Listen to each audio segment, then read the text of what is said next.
రజనీకాంత్ చెప్పినా కూడా లోకేష్ కనకరాజ్ నేను తగ్గనంటే తగ్గనన్నాడు. అదేంటో మనం చూసేద్దాం. ముందుగా లైక్ చేసి సబ్స్క్రైబ్ చేసుకోండి.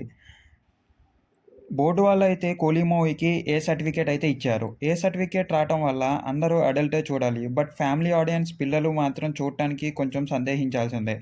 కొన్ని ఐమాక్స్ లాంటి థియేటర్లలో స్టూడెంట్స్ మరియు చిన్న పిల్లల్ని రానివ్వరు. బిలో 18 వాళ్ళని. ఇలాంటి పరంగా మనకి కలెక్షన్లు అయితే దెబ్బతింటాయి. బట్ డైరెక్టర్ లోకేష్ గారు మాత్రం ఆ సీన్స్ కట్ చేస్తే మూవీలో ఉన్న హైప్ మరియు మూవీ క్వాలిటీ దెబ్బతింటది. అలా చేయటం కుదరదు అనేశారు. సో, మూవీకి మాత్రం సెన్సార్ బోర్డు ఏ సర్టిఫికేట్ ఇచ్చింది.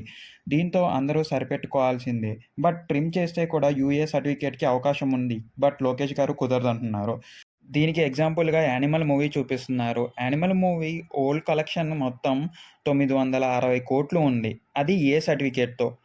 ఊహించుకోండి, అది యూ/ఏ సర్టిఫికేట్ అయితే ఈజీగా 1000 క్రోర్స్‌ని దాటేది. అలాంటి తప్పే మళ్ళీ చేస్తున్నారు అనే సందేహంలో ఉన్నారు అందరూ. బట్ ఇది ఎంతవరకు కరెక్ట్ అంటారు? మీరు కామెంట్ చేసి చెప్పండి. అండ్ సబ్స్క్రైబ్ చేసుకోవడం మాత్రం మర్చిపోవద్దు. కింద డిస్క్రిప్షన్‌లో మన టెలిగ్రామ్ మరియు వాట్సాప్ కమ్యూనిటీలు కూడా ఉన్నాయి. టెలిగ్రామ్‌లో అమెజాన్, ఫ్లిప్‌కార్ట్, మింత్రా నుంచి వచ్చే డీల్స్ అయితే ఉన్నాయి. మర్చిపోకుండా జాయిన్ అయిపోండి. సబ్స్క్రైబ్ చేసుకోండి.